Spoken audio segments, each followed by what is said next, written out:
afternoon, and welcome to this new episode we call Thoughtful Thursdays, where we'll do more contemplative work here. So there's nothing for you to do but just listen, take away from, and allow it to go inside of you and see how you feel. Maybe it'll spark something within your mind. So I hope Thoughtful Thursday works for you. So as always, I'm Rev Rich. Subscribe, like, share this out, as well as hit that bell so you know when there's any episodes on here, as well as if you go to our website now, which is weesc.org, where you will be able to see the newest episodes as well. With that being said, today in the next 5 weeks, we're going to focus on the 5 principles of unity. So each week we're just going to have music in the background to allow us to ground ourselves. We'll do some breathing and we'll center ourselves in that moment. And when we return to our normal breath, I will read the principle. I will then read a story that a minister has given us about his use or her use of the principle. We'll have an affirmation, an affirmative prayer, followed by another quick story. And we'll do that in that time. Usually it's in threes, and we know the magic number of 3 when it comes to biblical studies or just in general.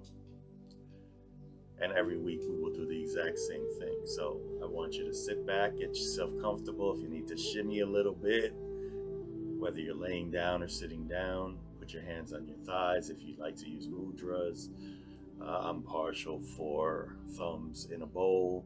Some people like to do, these mudras. Doesn't matter, whatever it is for you. The most important part here is an open mind, an open heart, and of course,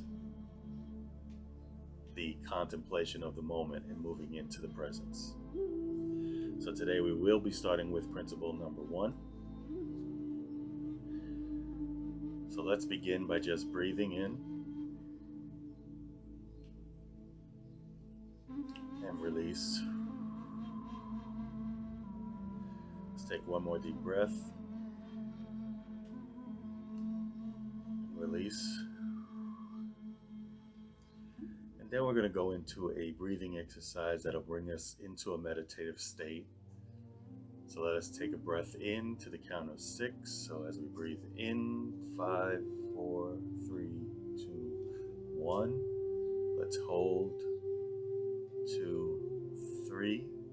Release. 5, 4, 3, 2, 1. And hold.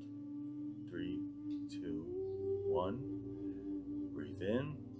6, 5, 4, 3, 2, 1. Hold.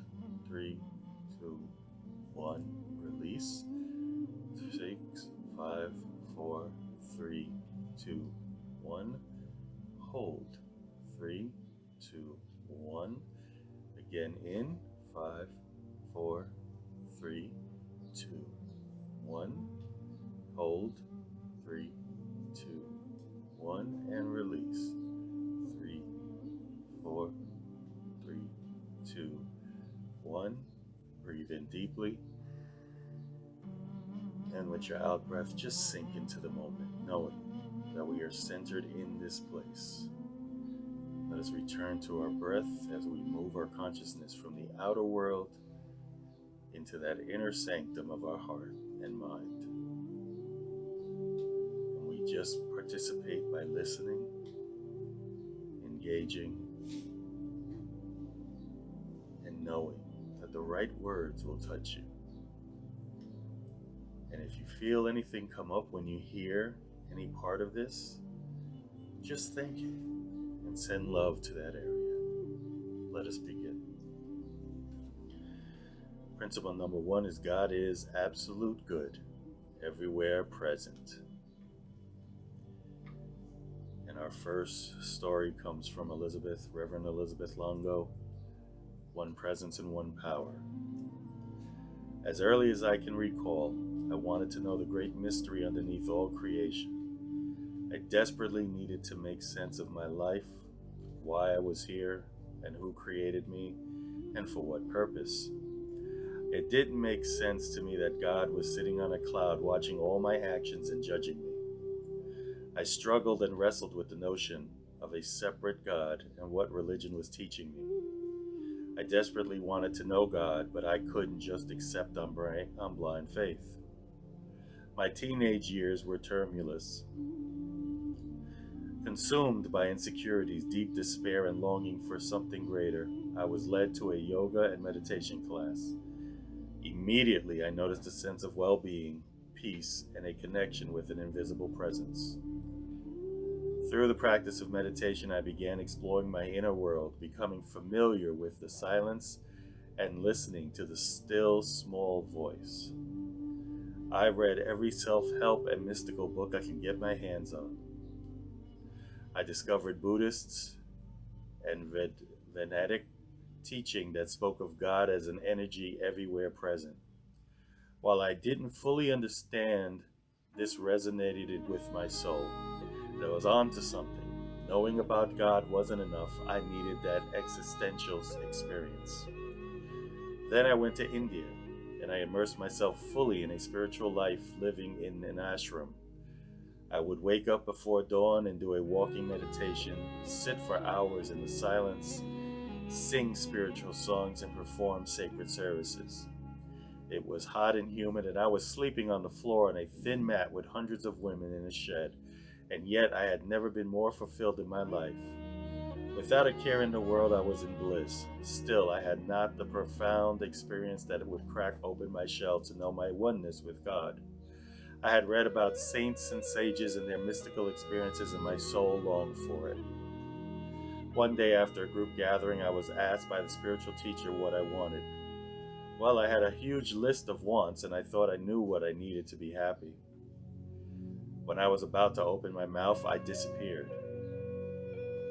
I didn't know how much transpired. What I do know is that I felt at one with all of life. And in an instant, I knew I was so much more than a body. My history, my experiences, and anything known, I was eternally appearing as me. And then everything returned to normal. This was the deepening, the loving awareness, and the sense of oneness with my Creator, and that my soul had longed for. Upon my return to America, I felt my deep sorrow and longing for something more. All my unresolved issues were still there. I was only acutely aware. Then I had the great fortune to discover a practical approach to Christianity that resonated in my heart. Every part of me, my being, was fired up with the discovery of the 5 spiritual principles taught in unity. I immediately knew that was my path to freedom. I knew with absolute certainty that God is all there is. There are 4 principles are to be embedded so that I can fully realize my divinity within the human experience. Knowing that God is all there is, I relax. I take time to learn more about the ununified field and the latest science that confirms that there is an intelligent present everywhere. I bask in the silence, knowing that I am one with my Creator, fully human, fully divine, and my soul is aware of sacredness of life, and all is well, regardless of appearances. So let's affirm together with this: the presence and power of God guides me in all my affairs. Let's let that resonate. The presence and power of God guides me in all my affairs. Let's affirmly pray together that, centered in God, I know that all is well and all things are working for good. For there is only one presence and one power. I choose to live my life aware of this truth regardless of the circumstances. There is no such thing as a separate life. I am not deceived by appearances. I remain centered in God, aware that all circumstances come and go. I live in gratitude with an open heart that welcomes the allness of God. Let's take a deep breath in, deep breath out. Let's just sit with that for a quick moment and allow the music candlelight to guide us.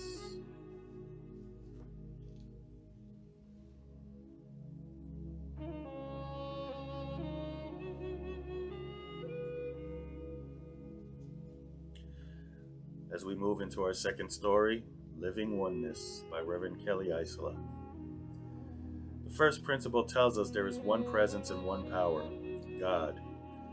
What are traditionally known as the other four principles, I believe, are really practices. There are four ways of bringing that one presence and one power, the principle of oneness, into conscious awareness, then acting from the awareness of oneness. In Practical Metaphysics, A New Insight in Truth, author Eric Butterworth wrote, God is spirit present in its entirety at every point in space at the same time.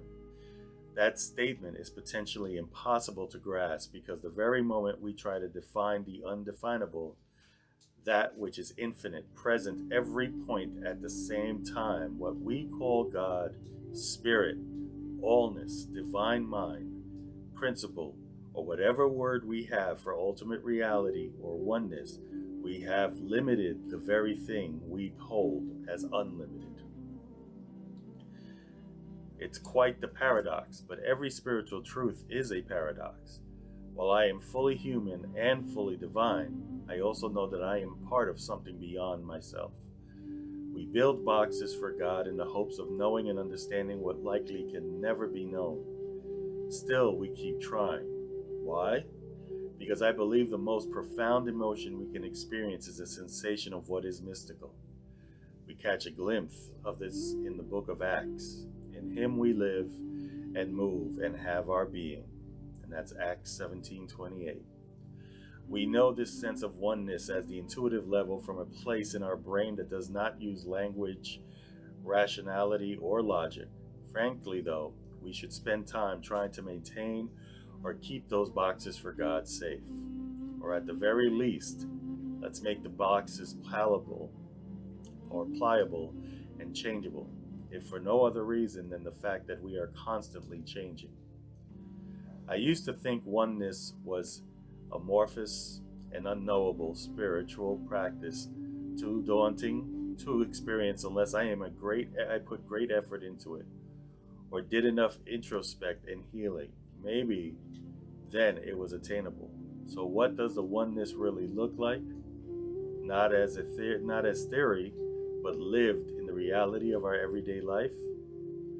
Most of us live oneness without ever knowing it. It is anywhere that we naturally value and express compassion, love, being of service, listening, and belonging. We practice that first principle in an infinite number of ways. It's always arising as something different, depending on how we harness it, embody it, and demonstrate it. In other words, how we live and move and have our being. If I am to live oneness, the question then becomes, how do I need to be for you to know love? How do I need to be if you are to be happy or have abundance? The power of oneness gives us access to great creativity and generosity. It is the principle that allows me to act with intention to serve all life. Not just my own individuality or the glory of my own uniqueness. Oneness is a bright energy shining a light on how all things, different parts that make up the world, are all oneness. It is an ever-present, shining beacon focusing on how we can play together for our well-being and for the whole of life. Then we are living our oneness. Let us affirm together, whenever I am living with dignity, compassion, care, love, and belonging, I am living oneness. I'll repeat. Whenever I am living with dignity, compassion, care, love, and belonging, I am living oneness. And let us firmly pray together. As I become aware of the entirety of God at every point, I am inspired to claim my full divinity and express oneness through my full humanity. Divine love, divine life is the creative force that is alive, eternally expressing His joy, beauty, grace, peace, and everything in between, because these are in all that ever-present oneness that is always arising. Let us take a deep breath in. Let's just sit with that for a quick moment. We allow the music and the candlelight to keep us centered. And if any part of us was challenged at any point, that's okay. Send love and gratitude.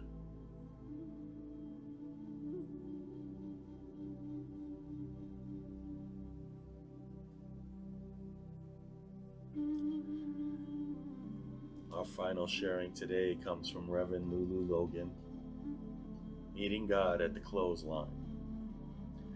It was a bright and sunny on this late day in central Tennessee, yet there was nothing but darkness inside of me. I continuously replayed an episode from the previous day that left my mind in a state of chaos. At the time, I was a young mother of 3 and an expert at cultivating a chaotic mind and toxic weeds sprouting up everywhere. This time, it was no different. My friend and I had taken over our 1-year-old babies for our outing. We left our other children at the respective homes with their dads and looked forward to a few hours of near freedom. When I returned home, it was evident something had occurred. My oldest child's face was tear-stained, and my younger brother was clearly upset. The story laid to me involved the sudden death of our family dog, a Great Dane named Crystal.